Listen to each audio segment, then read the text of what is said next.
This is Annabelle Goberti and you are listening to Lawfully Creative, my podcast to talk with professionals in the creative industries to hear their stories, what inspires their creation, what decisions change their careers, what relationships influence their work. Today's episode is brought to you by Crefovi, our London and Paris-based law firm focused on advising the creative industries. Subscribe to our podcast, Lawfully Creative, or catch up with our original shows on iTunes, Spotify, Deezer, Stitcher, YouTube, Anchor, and many more podcast aggregators and platforms. Please do leave a review and rating about our podcast to encourage others to discover our curated content. Thank you. On the 5th of June 2019, I had the pleasure of meeting with Bob McDade, who is the co-founder of the music talent agency Manners McDade. He founded this agency a long time ago with his life partner, Ms. Manners, and turned it into one of the music talent powerhouses of the UK. They also have presence in Los Angeles, as they will, Bob will explain during the podcast. And Manners McDade has become one of the go-to purveyors of musical talent in the UK for video content producers, such as advertising agencies, brands, film directors, documentary directors, etc. So for whenever you need some audio content, customized audio content for your video content, your video footage, then you can reach out to Bob and his team in order to obtain some customized music scores and recordings.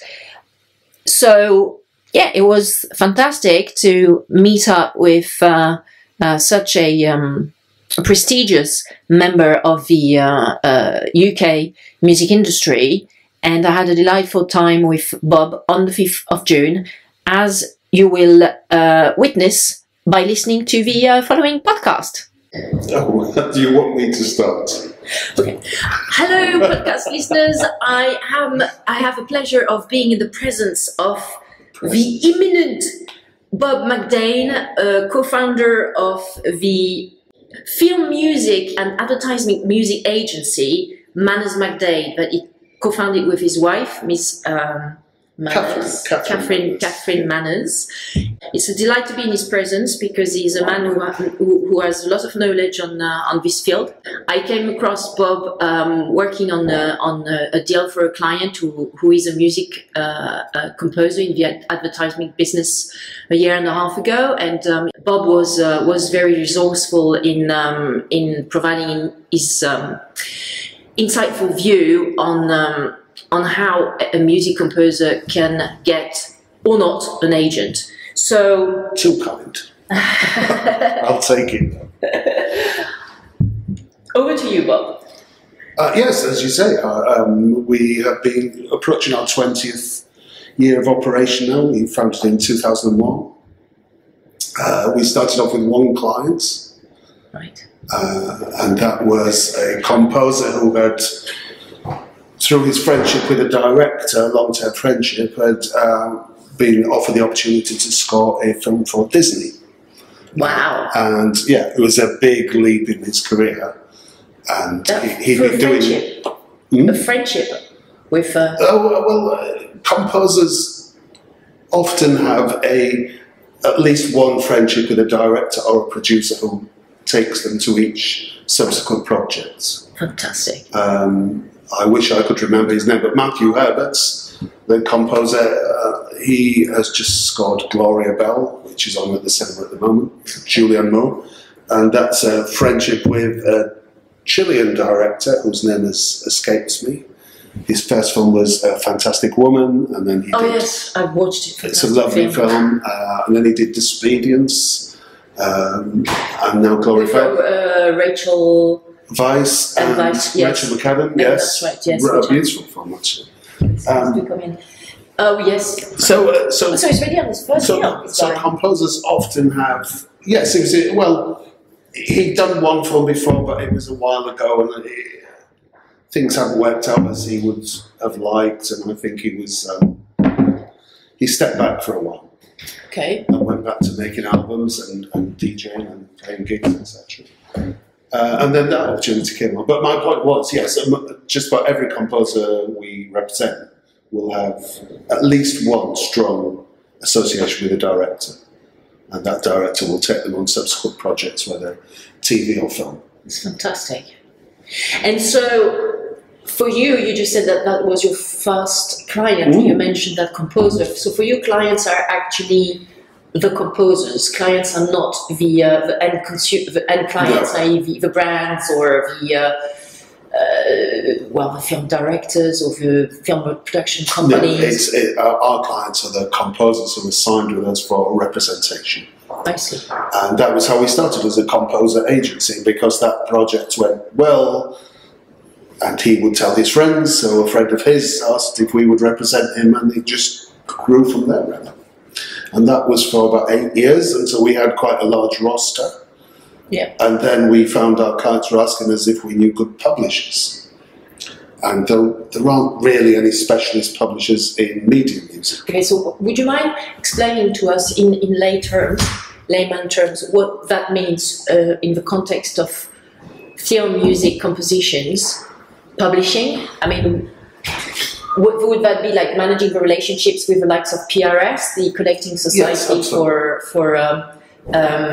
basically composers and lyricists, I suppose, and also making sure that the royalties come in and are being paid on a But it's also, because we also then go to publish them, then our relationship goes all the way through the commission. So we would start off with negotiating the actual contracts for the job. Negotiating the terms and conditions. But that would be the agent's job. That would be where that as well. And then we would change our hats to be the publisher, and then you would negotiate the publishing terms on the film or TV. And so what does this entail in pragmatic terms, negotiating the publishing of Well, film and TV? it's from the very prosaic in that you're ensuring that everything is properly registered. Okay, And with the collective society. With the collection societies. And then, because we are an independent, we have a network of sub-publishers throughout the world. Like music sales? Usually companies, we usually look for independents like ourselves. Okay. In Paris, we work with Velvetica. I don't know if you've come across them in your work. Okay. So we have a sub-publisher in each territory. And so once the work is registered, you then inform your sub-publishers that this film is shown in their territory at this time. I see. And then they make sure the royalties are collected properly from their collection societies. From their territories, yeah. And then the longer term thing is, apart from collecting, you're also seeking to exploit that publishing if the contract allows it. Yes. That you now have a library of songs which you can sell onto other projects. So we're talking here about a sync license or a mastering. I mean, this is perhaps. And can you also negotiate some master licenses, or do you also? Well, we very rarely deal with master licenses because they're usually owned by the record companies. Right. Okay. Or if it was a film or a TV, then the production company would own the master more usually. Of course, yeah. So when we sync, it's obviously a good idea if we can also clear the master. Because if we get a brief and we put tracks forward, the nightmare is they choose your track and then you can't clear the master. So you have to go to the label, and then the label... It's a mess. It's often more of a problem with much smaller labels, because if you're doing a sync, it can be anything from £500 to £50,000. If you have a small struggling label suddenly thinks there's a big check here, they can they can ask for too much, and they can harm that relationship. And because it has to move quite quickly, then the buyer will often just move on. If there's any delay, of course, they will just go. Especially in the advertising world, it needs to be really snappy. And tell me about it. I think it needs to be done yesterday. Why is it advertised? And agencies always ring with the brief on Friday afternoon and tell you they need it first thing on a Monday. Oh my God, is that right? Yeah, is that what they do? Probably they do it on purpose. No? I have no idea why they do it. I think the week passes them by and then they suddenly realise there's something they haven't done. I don't know, but they're not telling us. Is that a nice wine? But we still, it's very acceptable. Yes. Okay, good. Excellent. Thank you. So going right back to the beginning, we started with a single composer. Then we built our composer roster over the next few years. Then some of our composers were asking if we could recommend a publisher. We looked around. We couldn't really find one which specialised in media music. So really? At the time? Back in the 90s, right? It was the 90s. Yeah. Late 90s. Late 90s. And the reason we got the job with the composer who was writing for Disney is that his publisher was being obstructive and demanding that they kept the publishing. But that never happens on Disney, especially with Disney. Yeah, on Disney. On Disney. We had a phone call with a Disney lawyer I remember well, and he said if we would forego one aspect of the rights, we could keep all the money that was collected from the cinema box office in the States. And that might have passed us by because we were relatively inexperienced, but I'd worked for Performing Rights Society, PRS, and I knew that they don't collect at the box office in America. So he was just trying to... And we confronted him with this, and he laughed, and he said, look, I work for Disney, I have to get the best deal I can. He just laid out the reality of it, whereas we were... As we do now, we try and build relationships and be honest and straightforward. And he was saying, don't make that mistake. When you're dealing with Disney or Universal or Warner's, you know, they're just looking for the best deal and they don't really care how you do our business. It's not a mutual thing. I read a book about the foundation of CAA, the creative agency, which of course is massive today. And one of the founders, Michael, I can't remember his surname, but he actually moved to Disney at some point later in his career, and he didn't really like it. So his wife, ex-wife, actually reported a joke. One of the famous directors who had dealings with Disney said, "So how is it like working for Mousewitz?" Mousewitz. Yes, that's cruel but fair. Yes. And I read that, I was like laughing in my bed. I couldn't help myself. That's pretty accurate. Yeah, anyway, so backtracking is slightly. So you said you worked for PRS for some time, but before this founding of Manners McDade 20 years ago, what was it you were up to, Bob? You mean what jobs were we in at that time? Well. Okay, yeah. What were you doing? Well, I was still at the PRS. That was the end of mine, and I was pretty fed up of it. And if you follow the news, you can read that it's still a basket case of a company. It's still having major problems. They've just replaced the chief executive yet again. Yeah, Robert Ashcroft, right? Yeah, he's gone. Yeah, and now they have. Couldn't believe that guy was paid 1.5 million per year. I was like, well, and someone told me, yeah, but he's got to pay for his divorce, right? I was like, yeah, well, it's a lot of money, though. Yeah, absolutely. It's unbelievable. In the end, why do you think it's like it's bad? I mean, look at the Spanish guy; it's terrible. They just got fined actually by the antitrust authority. They have no competition. There's no competition to PRS. It's the same in France. They can be fucking awful, but they don't, pardon my language, but they don't lose any business. Because where else do you go? Your language is fine.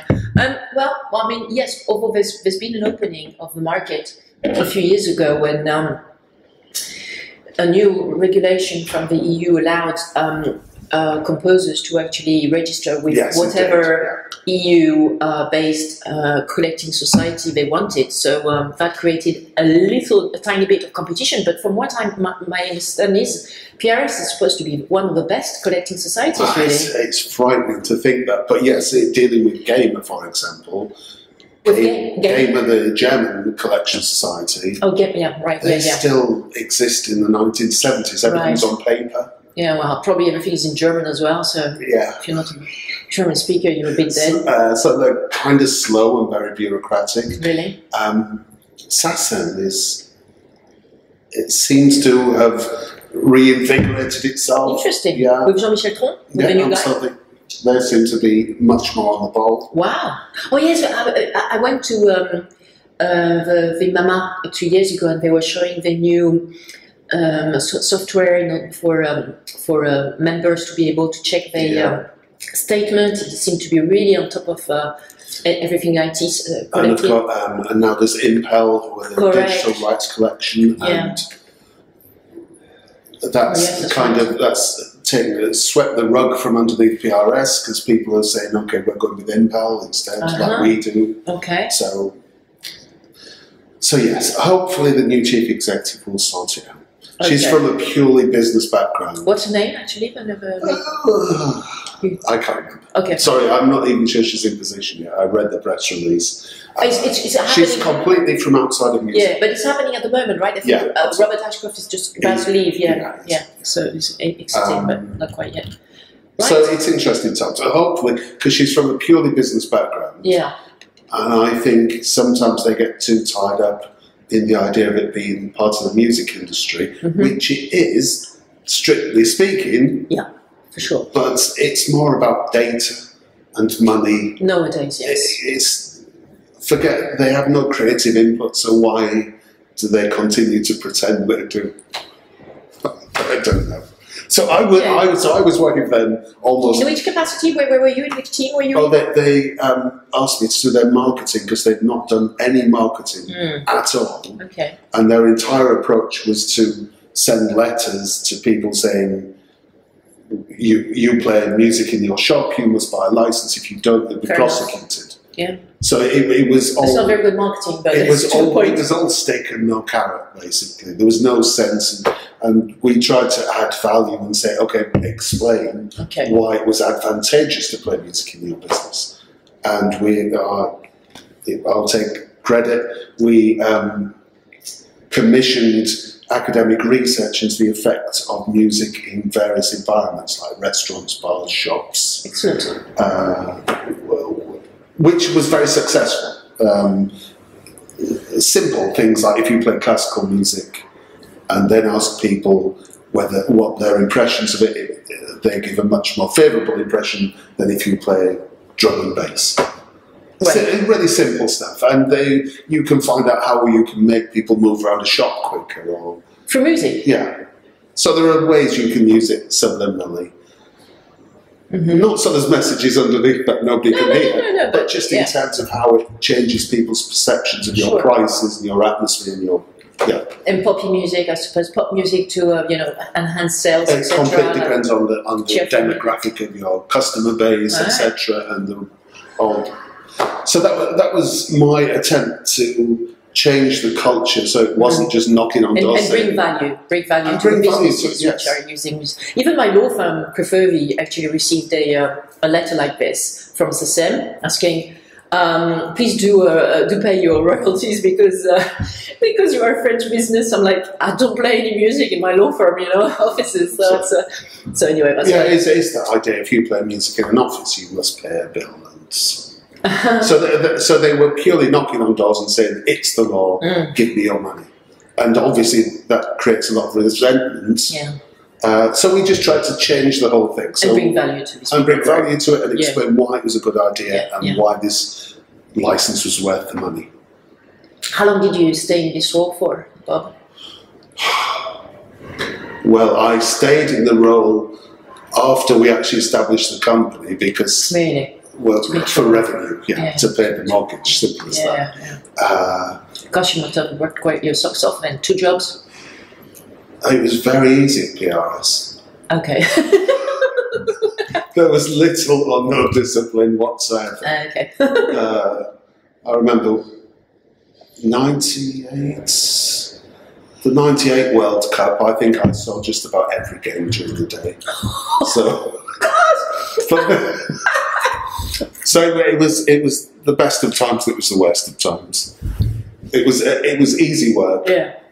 But at the same time, after a while, you realise you're not really. Well, look, you've leveraged your position You're getting no sort of satisfaction from what you do. Right. And the company was very resistant to this. Yeah. They were the people on the ground who knocked on the doors saw themselves as law enforcers, and they were very resistant to any change. I remember we did a conference and got them together and asked them simple questions like, what's your favourite piece of music? Mm-hmm. And some of them had no answer. And we organised... So they were not passionate about music anyway? They didn't care about music at all. Wow. And we would take them to see live music. I can't believe people live like this. It's just a job to pay bills. We took them en masse to see some live music, and it was a beautiful evening. And several of them... Well, it wasn't an admission from them, but they had never seen live music before. Wow. It's quite extraordinary, and these are the people they were sending out to knock on doors and say... Well, look, you brought something important to me. They're still using that research. Also, were you already married with Catherine at the time, or were you already a partnership together, or...? Yes, we got together in '99, I think. Okay. 99. So was that before you set up the company? That was before, yes. Okay. We were both unhappy in our jobs. And I was unhappy because I was kind of unfulfilled. Mm-hmm. For Catherine, she was working for a large music publishers, and she was working... My wife has a far more illustrious background in music than do I. My background is working in record shops before I went to PRS and DJing. Oh, that's so cool. So you're coming really from the It's not as cool as my wife, who had worked on projects with Stockhausen and Philip Glass and managed Sir John Taverner. That's cool. Managed who? Sir John Taverner. I don't know him. Well, he's dead now. He was he was the first man to release anything on Apple Records, which is the Beatles label. Mm-hmm. And he scored New Year at the Millennium Dome. Mm-hmm. He scored the music that was played at midnights. So a prestigious British. He was very established. St. John's Taverner. Sir John Taverner. And he wrote a piece of music that was played at Diana's funeral. Okay. So he's very established and very well regarded. Okay. So that was her background, much more classical. Mine was much more less formal. I'm starting to discover the music of Philip Glass, by the way. Mm-hmm. Is he British or is he German? He's American. New Yorker. Right. He was. How come she started working with him? Because of the business that she was working for were their publishers. I'm trying not to name them. Right. Because the reason she was unhappy is the company was run by an old man who'd run it forever, mm-hmm. and he didn't like promoting women past a certain point because... Really? Yeah. Gosh. It was very obvious. And it became very obvious to my wife when a position opened and they employed somebody, and she just thought, he's nowhere near as good at his job as am I, so that was where she gave up, really, and realised she couldn't go any further within that organisation. Yeah. Well, yeah, I mean, it happens to, I suppose, quite a lot of people. I mean, I know this couple who are making custom jewellery out of New York. Benamun is their brand, and the benefits, they always say, if you really want to start making real money, you need to have your own business. It's absolutely true. Yeah. Well, I mean, for those who have an entrepreneurial streak, I guess, because you need to find the clients, but if you do, then I agree that's the best way to make real money. Her experiences are reflected in the company today, because just about all our staff are women. Okay. Now, I'm not saying we discriminate against men. What do you mean in terms of your roster of composers? We represent more women than any other agency. Okay. But in terms of the staff, they're nearly all women. I think that's funny, because it was actually a question that I had set out on my email to you prior to this. Since we're on this point, actually, are there quite a lot of female composers? Because it's quite a lonely job, initially, I suppose, when you were writing the score and perhaps the lyrics as well, if there are any. Studios are still very much male-dominated. Oh, is that right? It's the engineers. Which, like in the recordings, Yeah. recording. It's still a very male environment. So, therefore... And there's still even amongst those people who are commissioning the work, they're still underlying their outward displays of equality. They're still quite, they prefer sitting down with a man, you know. Really? It's still there. But, and in terms of ladies who join, when you want to become a music composer, surely you must go to the Royal Academy of Music or this sort of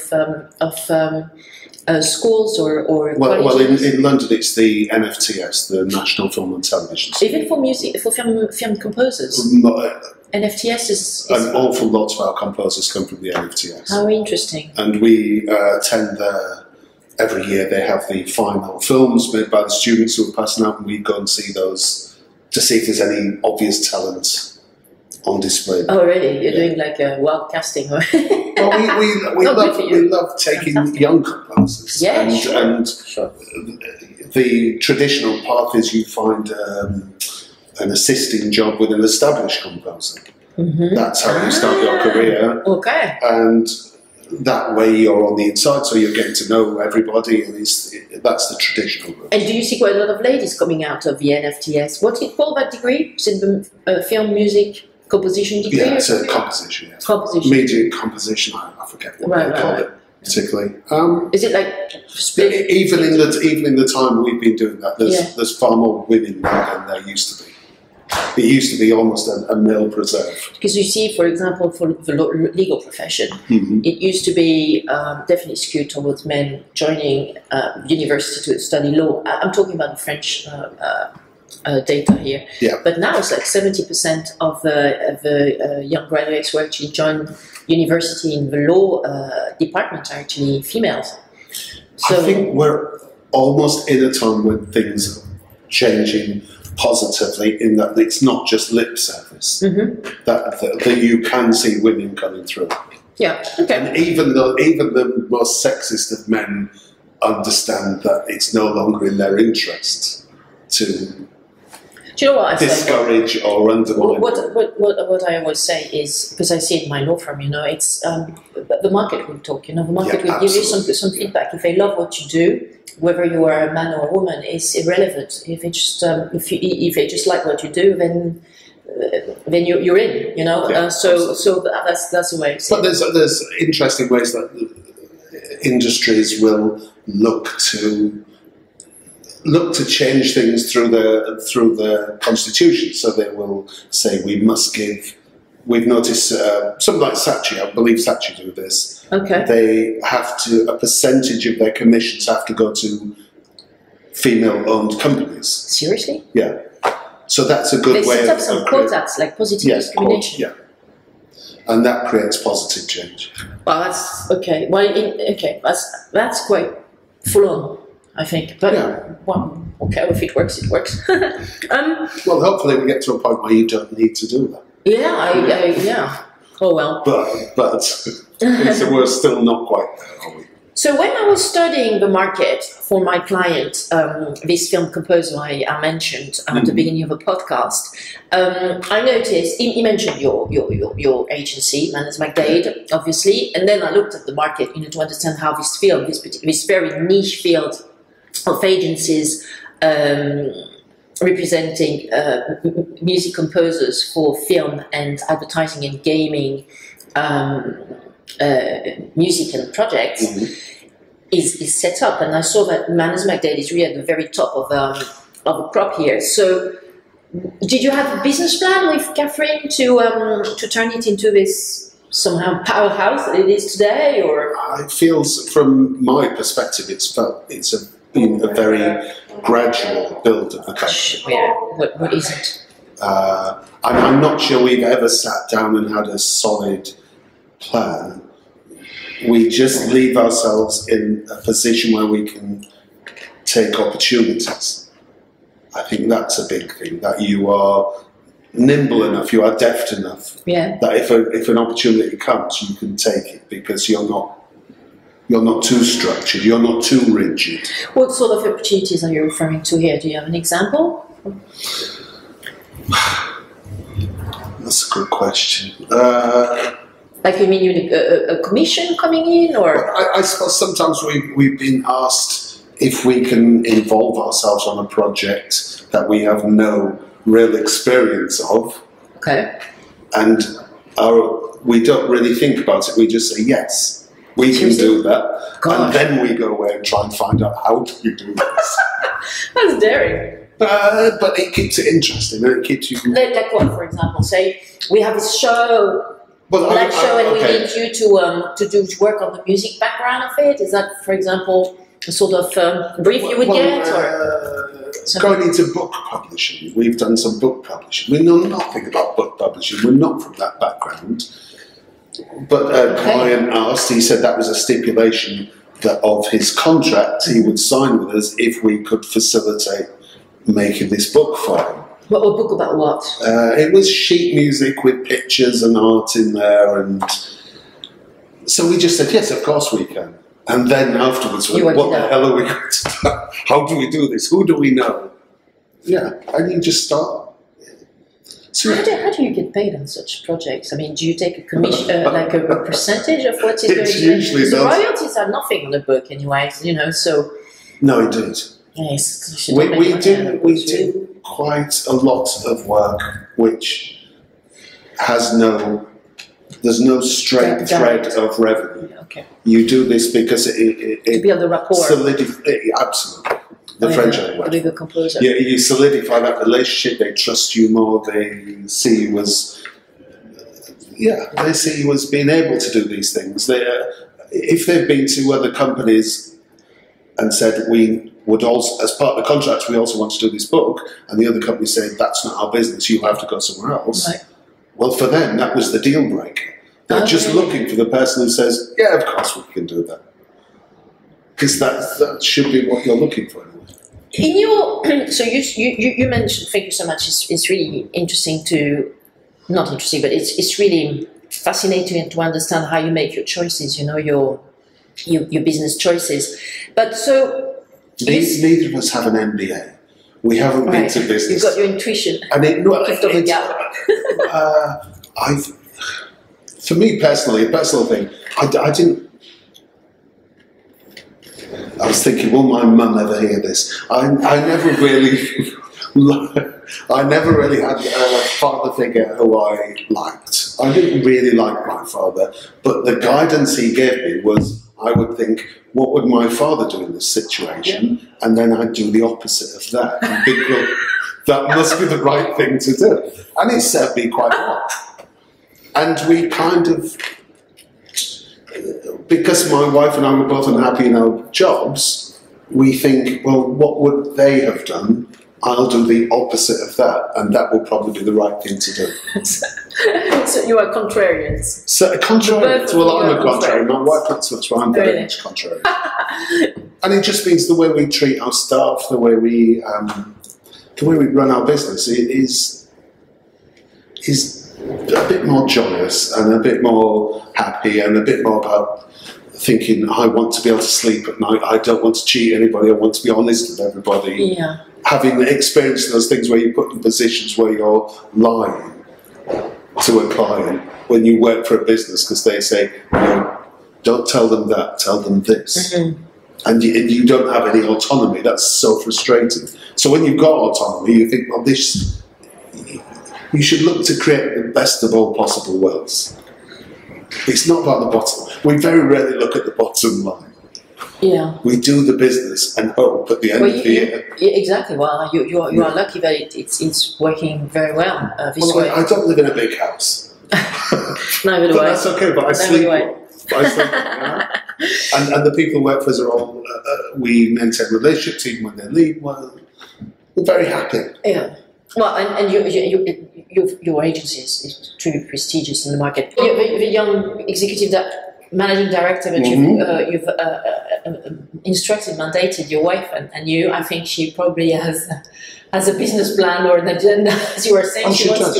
She does. But she really, in her previous life, before she worked with us, she remembered, I hope she won't mind me, she remembered every morning in the shower crying and thinking, come on, you can do this, you can do this. Or because she didn't like her job? Because she hated her job, because her boss was a monster. Okay. Sorry, again, anybody listening to this. But it's just thinking, I do not want anybody to feel that way working for me.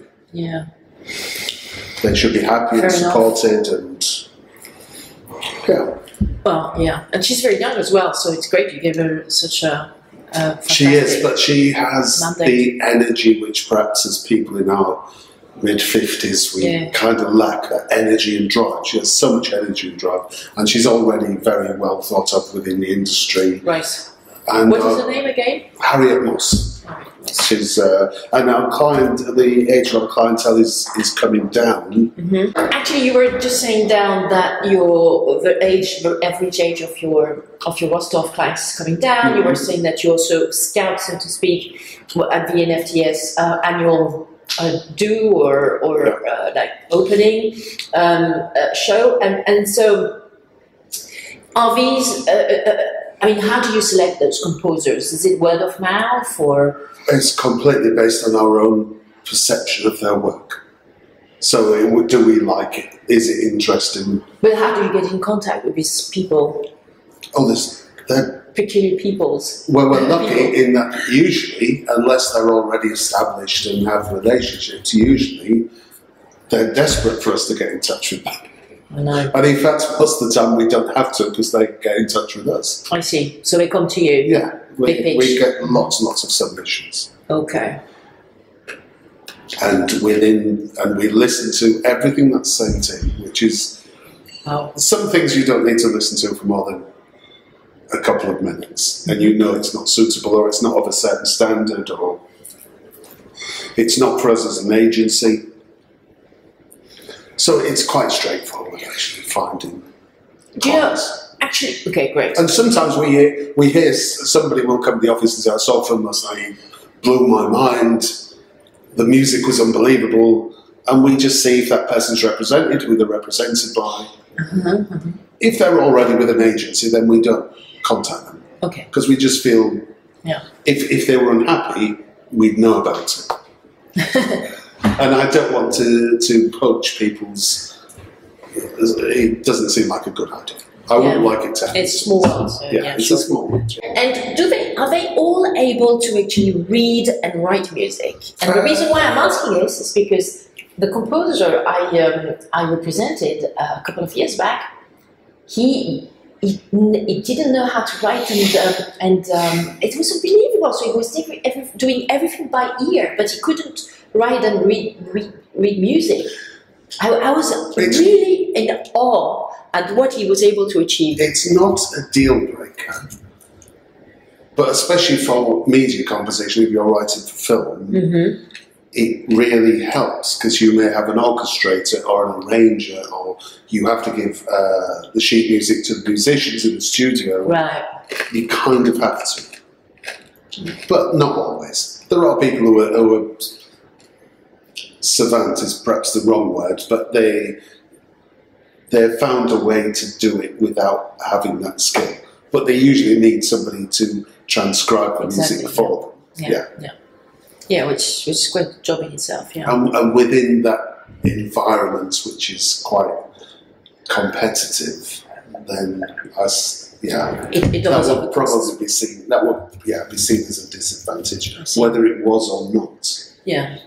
And these kids coming out of the NFTS, did they go to a music college or usually, yeah. Usually they would have already had their music degree. In this country, Leeds is a big place they go. Leeds University, they do a Leeds University, they do a big music course. Okay. But then often those courses are they're not specific to media composition. It's okay, you can write music, but writing to picture is a skill in itself. Yeah, yeah. So you can't just take a composer and say, write for my film. They might not be able to do that. No, it's as you said, it's a skill in itself. Yeah, so therefore, hence the second layer of finishing training Absolutely, at the NFTS. It's a finishing school, yes. Yeah, but not the one for young ladies in Switzerland. A bit more in depth than that. Do they usually play music instruments? Those kids? Yeah, nearly. Almost 100% of the time. Okay. Is there a particular instrument that they play? Piano or strings? In general? I'm thinking through our clients, and most of them play several instruments. Several. Gosh. I think if you took me now and started teaching me how to play something, I would never have, no matter what, I would never reach beyond a certain rudimentary level. Regardless of the quality of the teaching, music is, you have a facility for music. Just as people have a facility for acting or any of the arts. There's something innate which allows you to flourish, that puts you on that path. That's what I think. I mean, I have two brothers, and the three of us, we are all musically trained. Okay. As far as I'm concerned, in the flute as well as piano, and we all went to music schools as well to learn music composition and music, reading, etc., etc. And I don't know, when you are like 5 or 6 years old, it's okay. You do this 1 hour every night to play your instrument if you have a time. But it's also a lot of you learn the discipline as well. So, and it's nice extracurricular activity. But you're right. I think it definitely needs to be done. To be started when you are young. Can I ask you a question? Yeah, sure. That discipline, was that discipline enforced, or was it innate in you that you thought, here's my hour for playing the flute? Or was it a parent saying, come and practice the flute? Not in my case. Probably more for my brother, Benjamin, where my mum had to say, look, you've got to play the clarinet here. It's just been decided. Because your teacher has told you that you need to play 1 hour every night. Okay. But as far as I was concerned, no, I didn't have to be pushed. But when you were going to your weekly teachings, the teacher would tell you need to rehearse every evening 1 hour. So I gave you quite a high goal to achieve. But yeah. So these kids are really multi-talented. They play several instruments. They can, score, write music. Do they also write lyrics, or is that another skill in itself to write? Oh, that's a skill in itself. It's a skill in itself. And also, I'd say you can be. The reason perhaps they go to the NFTS is that, in my experience, you can have people who can write music, but they can't write music to picture. But equally, you can have people who can write music to picture. But if you say, if somebody applies to us to design representation, we'll ask for their music. Sure. What do you write when there's no picture? And quite often they have nothing. They have nothing because they are trained to write to a picture. Without that stimulus, they can't have a don't know where to go. Yeah. I mean, there are plenty of our clients who are multi-talented, who can write music for themselves or for picture or for whatever, but there are those who are very focused on media music. I think that was our experience. Your composer, he had written music, but it didn't have a voice. It was kind of an imaginary film. Yes. Here's some danger, here's some romance. And that's very different from what's inside. I'm talking to somebody at the moment, I'm commissioning him to write an album. Mm-hmm. And he's an album for? My label. I have a record label. It's tiny. Okay. Tiny and insignificant. But he is about to become a father for the first time. Mm-hmm. He's reading philosophy. He's interested in climate change. So there are all these threads going into his music that are coming out that he's trying to express. But some people can't do that. What are you going to do with the album? We will release it. Oh, to release it, right? Okay. But that's like a piece which is nothing to do nothing with to pictures, do with it's video purely content. music. Okay. It stands alone. Hopefully, we can see. Is that just a pet project, or? That was my 50th. But they call me so That was my 50th birthday present, and my wife said, "What would you like?" Ah, very kind. And I said, "I'd like a record label." Really? Which she thought was cheaper than buying me a Porsche. Not that I can afford one. But is that a joke? well, you know, some men get to their 50s and they require something to make them feel young. And I guess that was the same thing with me. I fancied a record label as a project from scratch, figuring out how this worked. You learn by doing. Sure. What I've you need to learned put it on is... Spotify and all the well, streaming it is, sites. yeah. And we've done very well. It took 3 years to break even because I spent so much bloody money. Yeah, well... But it was a labour of love. I enjoyed the whole process. So you broke even after 3 years and through syncs, etc.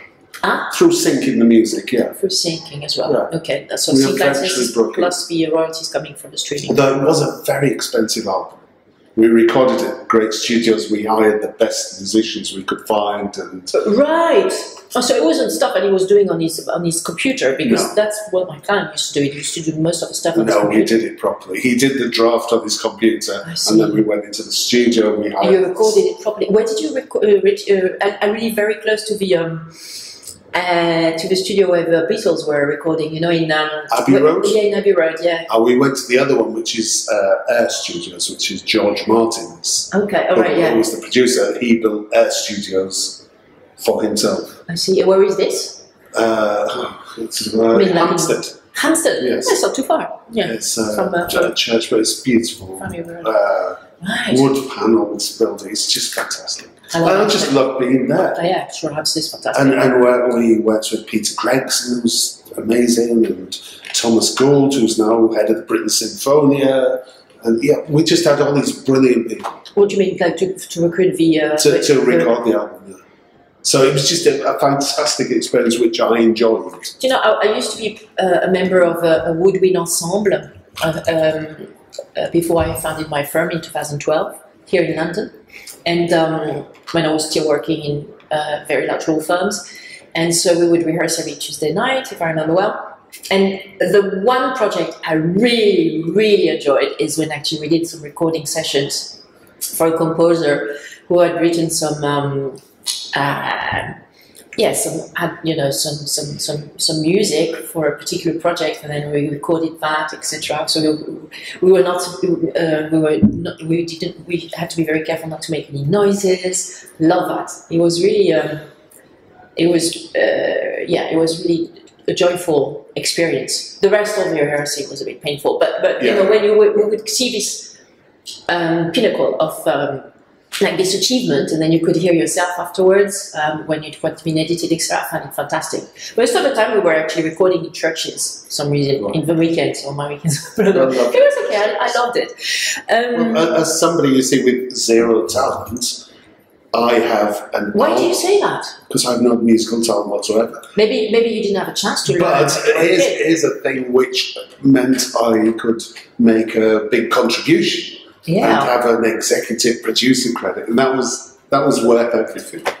Oh, I thought. But why do you say you don't have any talent while you are able to actually pinpoint exactly what are the strengths and the weaknesses of a composer whenever you listen to their music? I was really struck, you know, when you gave me all this extreme insightful feedback about this client. Seriously, this music composer. I was, oh gosh, he's so on the money, you know, in his assessment of. That's just experience, though. That's experience. Although that's a skill in itself. This is talent.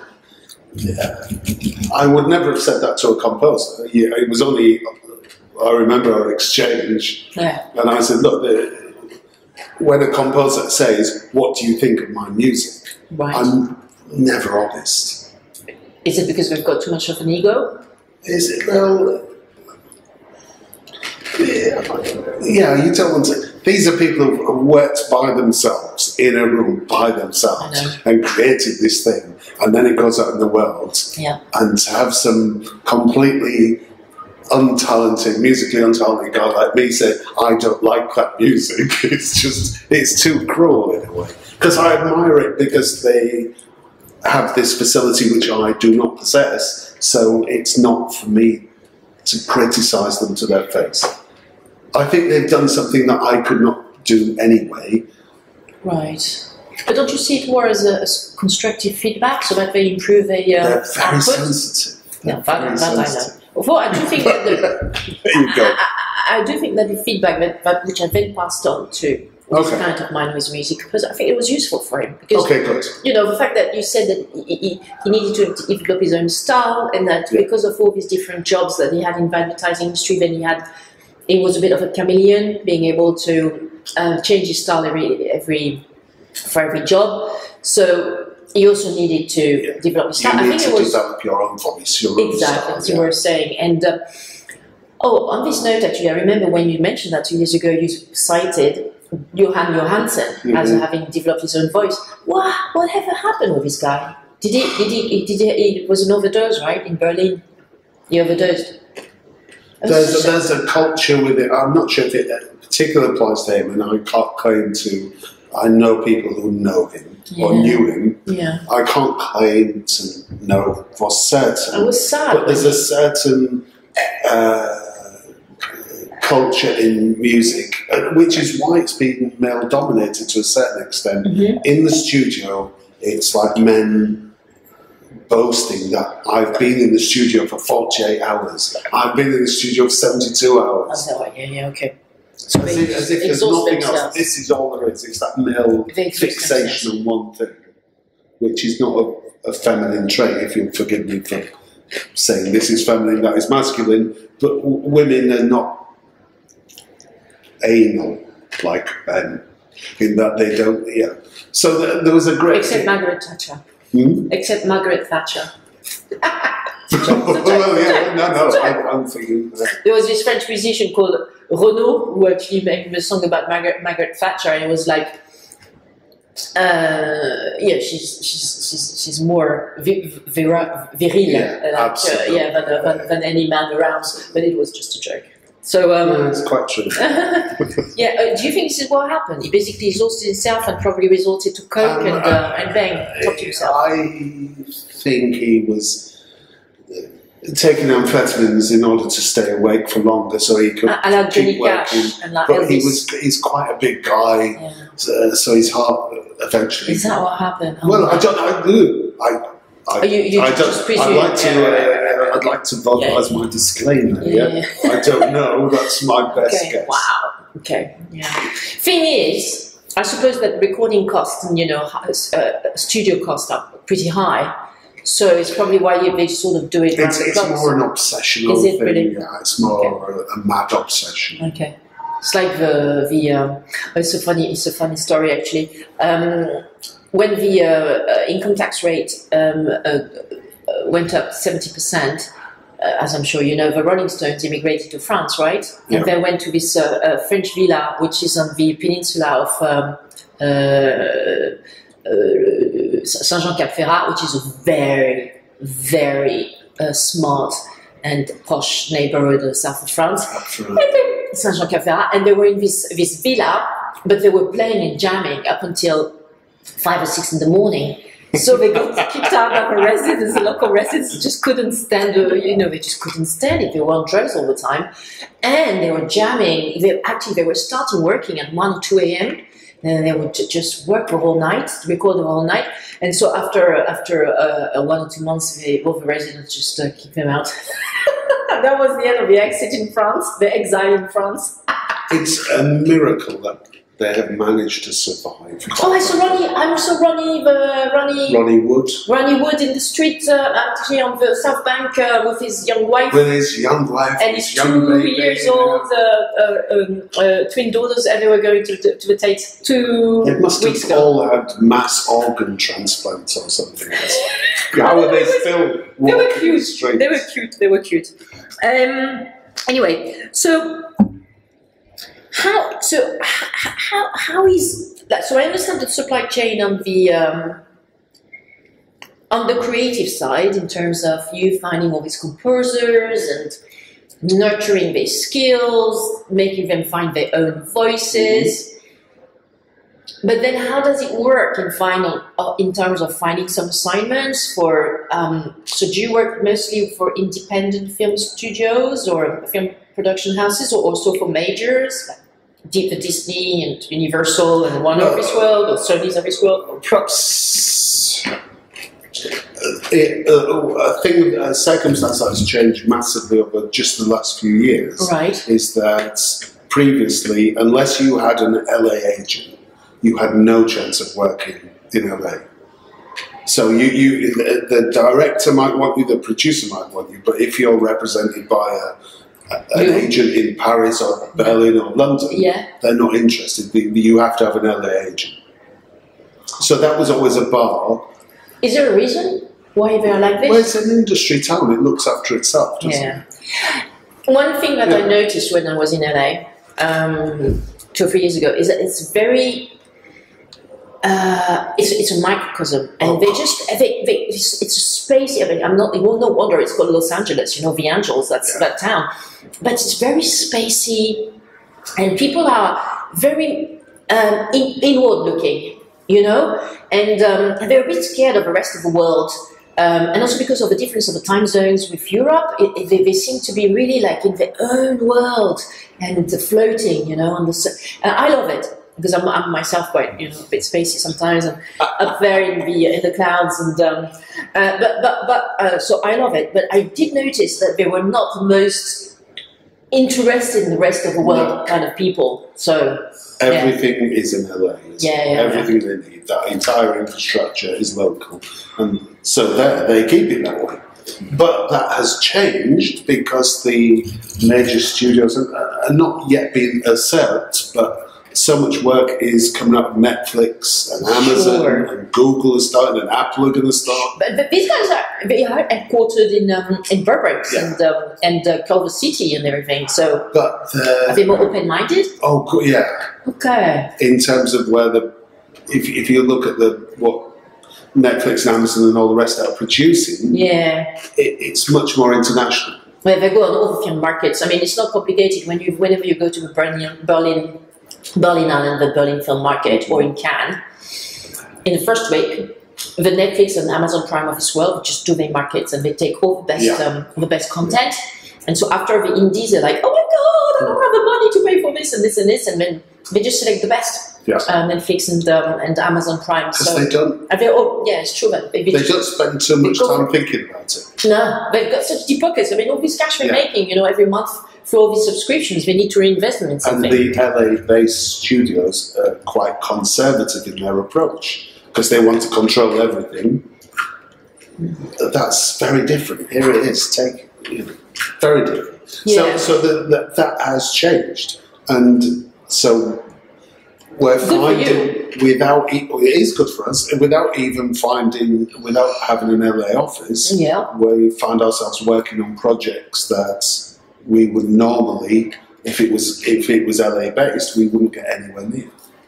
The whole thing has changed, which is lovely. So for sure. So how does that work? So does this mean that you are in touch with Amazon Prime and the Netflix guys who are here in London? Or do you have to do back and forth Los Angeles, London, Los Angeles to be able to talk to the decision makers over there? Or you meet them at the film markets? I think they're just, the streaming platforms, they're not so LA focused, so you don't need to go there to meet Netflix. I see. Because they're in the Berlinale or the Paris Film Festival or London. So that's where you meet It's them. much more international. In the London offices or at the markets, in the film markets? Were you in Cannes 2 weeks ago? I did. You did? Well, I didn't go. Someone else. Three of our staff are going next week to Cannes Lion. Oh, sure, fair enough. That's a big deal for us, Of course. And so the other question I wanted to ask is, why not get an LA agent? If that was an issue, why not make a sort of alliance with an LA agent? Or maybe you did? We sort of did, yeah. Okay. We sort of did. In that we found something and we thought, because LA is it's tough, huh? It's so tough, and everybody's just trying to they will trample over the bodies of their enemies to get to what they want. Yeah. And it doesn't really go along with our ethos. My wife in a negotiation always says, look, there has to be a solution to this where we all walk away with something we want. Maybe not everything we want, but we can all walk away with something. Mm-hmm. Yeah. Whereas there it's much more dog-eat-dog and I want everything. Super. It's aggressive and type A male approach. Yeah. Wow. A male approach. Yeah. And again, that's another reason why it's changing, because it is becoming. Thank you for listening to our podcast Lawfully Creative, produced by Preferby Studios. Subscribe to our podcast or catch up and many more podcast aggregators and platforms. Please leave a review and rating about our podcast to encourage others to discover our curated content. Thank you.